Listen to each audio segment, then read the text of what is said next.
It is a dangerous cargo. The ship is transporting dangerous goods, so to speak. But under the certain conditions, it's dangerous if it is in some way brought to an explosion. That would be the same as a 10 kiloton bomb going off, and I mean that would create a bit of a crack in the ocean, so to speak. A Russia-linked ship carrying explosive fertiliser is currently anchored off the Kent coast, having been denied port entry in several countries due to safety fears. The ship is carrying 20,000 tons of fertiliser, which, given we were just talking about Lebanon, is seven times the amount that caused the deadly explosion in Beirut in 2020. I'm joined now by Jens Wenzel, a defence analyst at Nordic Defence Analysis. Jens, how was this ship allowed to sail in the first place?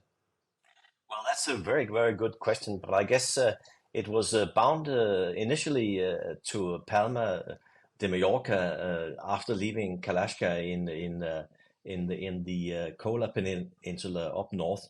And then, as you probably know, then it had a grounding just after having left the port, and then continued down to Tromsø, where it apparently anchored up within Norwegian territorial waters, but being restricted by the Norwegian authorities with a 500-meter safety zone around it, and then consequently asked to leave Norwegian territorial waters afterwards.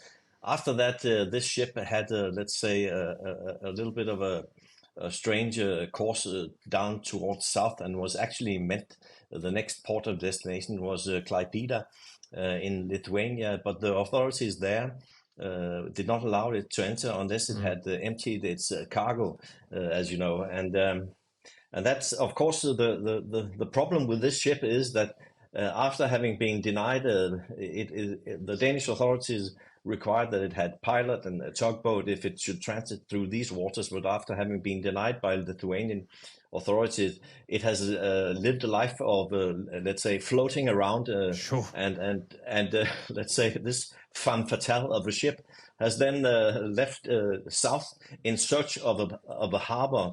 And the problem is here that nobody really wants to take this the ship on because of the fairly dangerous cargo. Well, I mean, how dangerous is it, Jens? Is it? I mean, is it? One thinks of the horrendous explosion in Beirut. Is this actually a similar type situation, or are people a bit too worried? Actually, to my knowledge, this fertilizer or ammonium nitrate is much cleaner in its sense than the one which was in Beirut.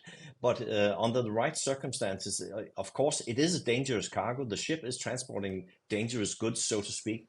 But under the certain conditions, it's dangerous if it is in some way brought to an explosion. That would be the same as a 10 kiloton bomb going off, and I mean that would create a bit of a crack in the ocean, so to speak. But under normal conditions, it's quite safe, especially on a ship which is meant to be transporting these things. But under, let's say, very unfortunate circumstances, for example, if it had a fire on board, this ammonium nitrate could eventually blow up under the right conditions, and that's of course the reason why nobody wants to take it on, unless this ship can find a port which has the right handling facilities. And that's the big challenge here, to find that right port, because it has to be unloaded, it has to be go to a shipyard which can repair. It's both the rudder, the propeller,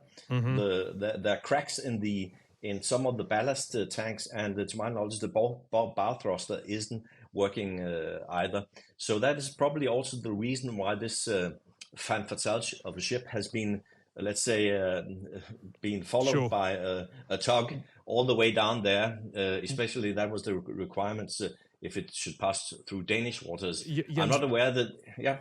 When Jens, I mean, briefly before I let you go, where do you expect it to end up? Because it's meant to go to Malta, but Malta says it won't take it. So how do you see the story is likely to end, or will it not end? Will it just end with the ship at sea, just rotting out in the deeps?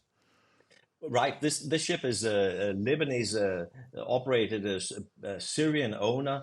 It's a Russian cargo. I mean, it has simply the owner has simply to find this port, let's say, which will be willing to take the load on, and that could be anything from, I mean, French ports down to Spanish ports into the Mediterranean Sea. If there's any ship or port willing to take the ship, but that's the big question. And until that ship has found a port, a safe haven to unload its cargo, it cannot be repaired. Sure. And unfortunately, I think we'll be seeing a ship floating around for some time, unless that ship owner finds a suitable place to unload the cargo. Thank you very much indeed, Jens Wenzel, who's a defence analyst at Nordic Defence Analysis.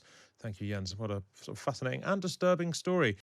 Let's go to Ukraine. We said we were going to do this, and we managed to get the line up to Anthony Lloyd, the Times special correspondent who's in Ukraine. Anthony, good morning to you. Stig, good morning. You're in the Donbass area. Tell us what's going on. Why are you there? How's the war going as you perceive it from where you are? Stig, so out east, it's the fortunes of war are not favouring Ukraine here at the moment. There's very heavy fighting on a number of simultaneous sectors of the front, principally around a city called Pokrovsk. Pokrovsk is a key logistics hub. You hear that term a lot, logistics hub, but this is a really important one. It sits on a road, straddles a road running from Dnipro in the south Ukraine up until the Donbass, and it's the main logistics route for the Ukrainian army in the southern part of eastern Ukraine. So if that falls, they'll have huge resupply issues and issues evacuating their casualties and getting ammunition and reinforcements in. The Russians have been blocked on the eastern side of that city, but they're only about 7 kilometers outside it. They're shelling it and bombing it with aviation bombs, moving around to the south and north. Also, a city nearby, about 50 kilometers outside Pokrovsk, called Vuhledar, which was famed in the Ukrainian ranks before for repeatedly holding off against massed Russian attacks. That's now been breached by the Russians. They're into some quarters of the city. It's all but encircled. And then more bad news further north of Pokrovsk, Toretsk. The Russians are in Toretsk. There's heavy fighting there, and that continues to look pretty bleak. But the pattern of all of these is grinding Russian advance, slow Ukrainian withdrawal, heavy casualties on both sides. Well, last time we spoke, Anthony, I think we were talking about the cautious optimism of Ukraine's incursion into Russia. It feels like Putin has done that very Russian thing, which is to allow an invasion that peters itself out and focus his resources where he wants to focus them. Is that fair? Has that optimism faded a little bit?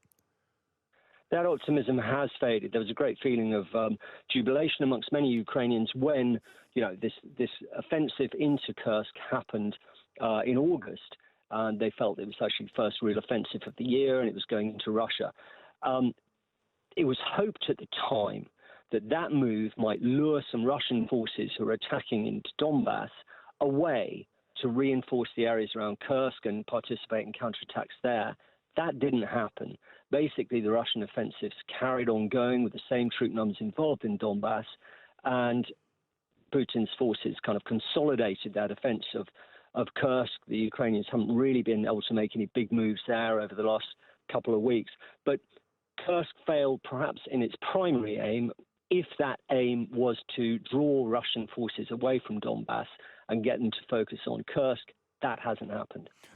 Well, I know you'll be reporting from the area where it's hottest, and that sounds like it is Donbass. Anthony, always great to speak to you. Thank you so much for taking the time to talk to us. He's the Times' special correspondent and lets us know the truth, really, about what's going on in the war